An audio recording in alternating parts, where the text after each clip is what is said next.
各位朋友，去年年初的时候，解放军亮出了6代机。那个时候呢，我就跟大家说，我个人认为可能中国到了一个科技大爆炸的时点了。因为这个事物的发展呢，总是量变引起质变。小时候我们学这个唯物理论，是吧？学这个哲学理论的时候，大家都知道量变引起了质变。就是中国成为了全球第一工业大国，它现在的这种工业的总产值几乎占到了全球的1半，在各个领域，中国的工业基础全都夯实了。那在这个时候呢，那必然会引起质变，朋友们啊，你看最近的这个中国各方面的这个科技的发展的速度，是不是到了一个加速度、一个大爆炸的时候了？人类的科技呢，真的是有不停的这种一种的这种爆炸引起的。你看，你就算这个人类自打这个有文明历史以来，对吧？你看这上万年、几千年以来，在前一阶段的时候，它的科技和文明的发展都是缓慢的，是吧？应该3000年前和2000年前人民群众的生活没有什么区别。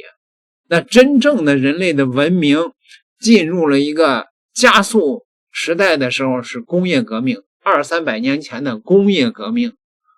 工业革命引起了就是人们的这种生活方式的巨大的改变，而且自从工业革命以来，人类的科技的发展呢，就是一个加速度了。200-300年的人类的科技的发展，超过了过去人类自有史以来所有的这上万年、几千年的历史。这就是科技大爆炸引起的加速发展。大家明白这道理吗？而放在中国的这个环境里面也同样，中国现在已经到了一个科技大爆炸的一个时点了。尤其是就是解放军军事科技的这种发展。刚刚中国解放军又亮出了如来神掌，你还记得那个从天而降的掌法吗？你越说越玄了啊，是吧？你也别像那个刚被封号那个精神病改这个神学频道，是吧？你怎么还出来那个如来神掌呢？不是，我从来不是那么极端啊，各位，我说的这个意思，你听我给你仔细的把这些分析完了，你就明白这到底是不是如来神掌啊？它就是，朋友们，你仔细看啊。近日，海军视讯部队在渤海某海域圆满完成某新型末端防空反导武器系统定型试验任务。多架无人靶机以超低空掠海飞行、小航劫隐蔽突防等高难度战术动作，模拟实战化强敌来袭态势，全面检验该型武器在复杂电子环境和超低空突防条件下的拦截能力，为武器系统作战能力提升提供坚实数据支撑。指挥屏全是马赛克，我军新型末端防空反导系统完成定型试验。据央视军事报道，近日海军视讯部队在渤海某海域圆满完成某新型末端防空反导武器系统定型试验任务。多架无人靶机以超低空掠海飞行、小航劫、隐蔽突防等高难度战术动作，模拟实战化强敌来袭态势，全面检验该型武器在复杂电磁环境和超低空突防条件下的拦截能力，为武器系统作战能力提升提供坚实数据支撑。老公，你记不记得有一招从天而降的掌法？是已经失传的如来神掌。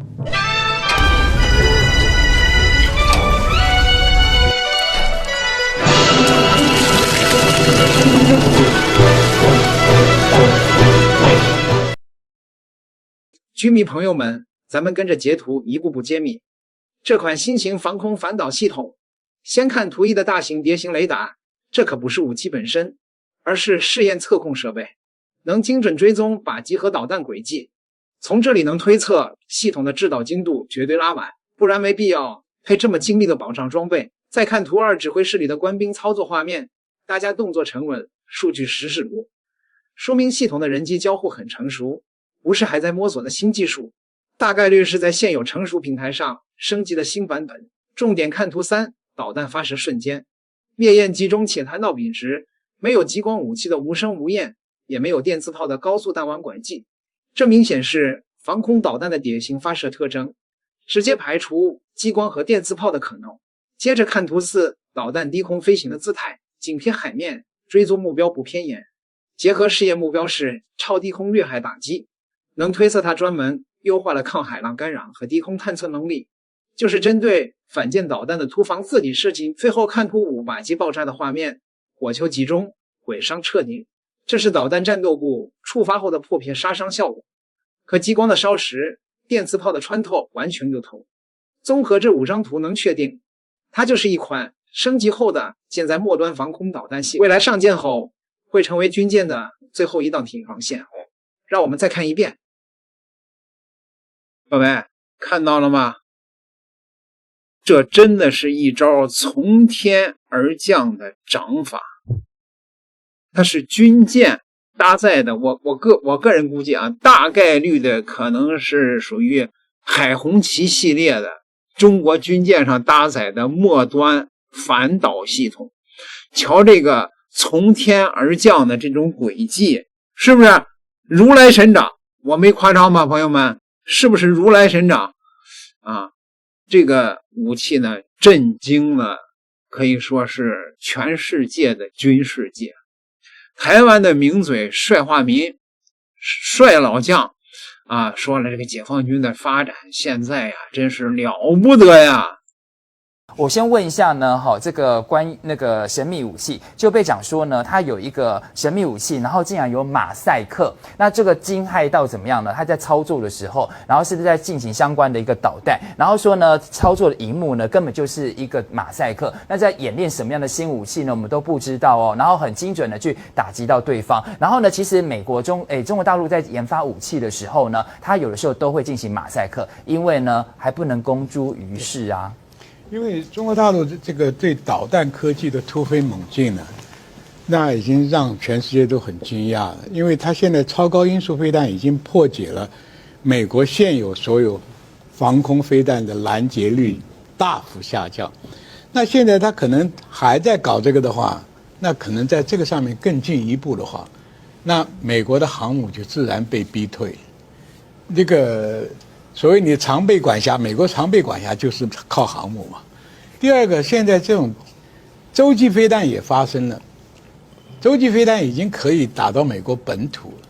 那这个也是要突破人家的防拦技术，是破解雷达的这个搜索呢，还是制造拦截飞弹的这迷雾呢？还是你有更高因素？我们实在是没有进一步的资料，因为他从来没有拿出来给你公开过。对，所以这个问题以中国大陆的黑科技的速度来讲，已经很多次超过我们的意外。各位回忆一下，以前用苏联的发动机，飞机始终推力不够啊。对啊，曾几何时，现在他已经赶上了，甚至于跟美国的并驾齐驱啊，对不对？6代机也是突破美国的眼睛，已经美国做不出来，他做出来了，他做出3种版本了。所以这个东西就不管人家讲教育很重要，中国大陆的教育突飞猛进啊，很多专科学校、大专院校针对军武科技。我记得30年前就有一句话，军武科技是民间科技的始作俑者，军武科技发展的东西可以引用到民间，带动民间的科技，这息息相关的。所以现在我跟你讲，以前还在讲中国大陆是创新力不够，我觉得这话有点怀疑了。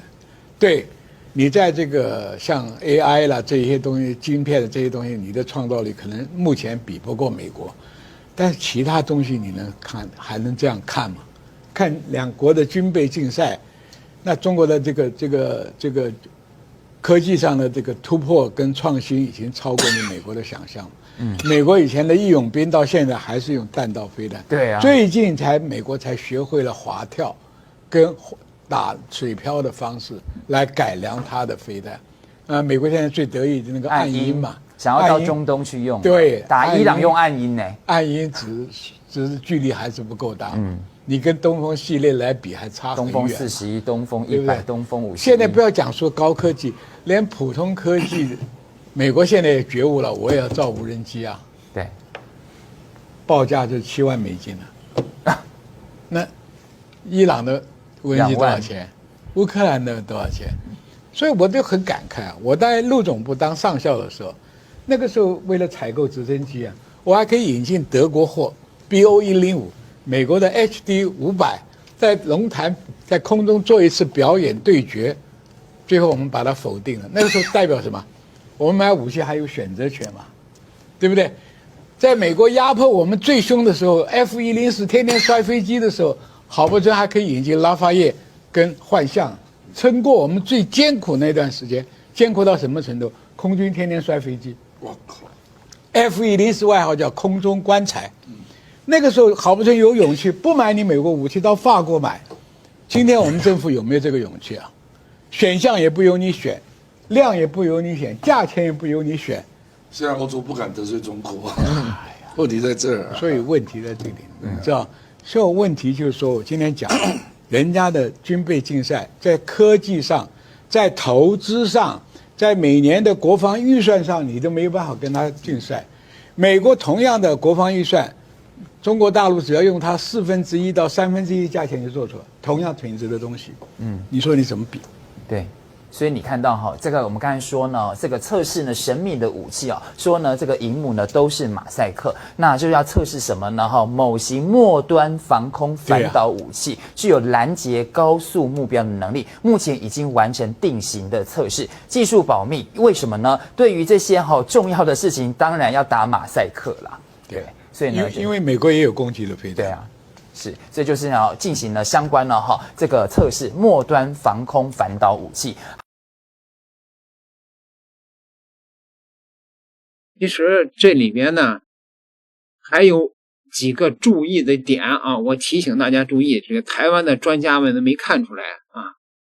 第一呢是那个舰载的那个雷达，大家都知道啊，这个地球是曲率的，它这个圆球嘛。大概是超过8-9公里远的地方，那就在海平面之下了。那这个掠海飞行的超高音速的导弹，那舰载的雷达是如何超过地球的曲率锁定它的？哎，这是一个独门的技术，是自己本身就能够办到呢，还是要跟天上的卫星一块定位呢？这个技术细节咱们不知道啊。就是说这个从天而降的这种打击方式还有一个好处，这个方式呢从天而降能够躲过就是莱西的那个雷达上面，不是莱西的那个导弹上面带着那个雷达。你知道这个导弹上面也有这个雷达呀，它可以进行那种机动躲避莱西的这种武器啊。你要是从天而降的话，它那个雷达它是一般的是前面的一个扇面，一个半球形，从天而降它根本发现不了你，它都不知道开启机动规避就被击毁了，知道吗？第三个我提醒大家注意的是啊，中国是这个世界上只有中国才拥有能够掠海飞行的超高音速反舰导弹的国家，只有解放军有。那位说了，那就是用解放军的那个盾啊，现在呢去防解放军的矛了，是不是啊？哎，这是为了打出提前量来，就说明解放军的这个科技已经是断代的在这个世界上领先了。各位，我这么说您同意吗？点个订阅，咱们下期再聊。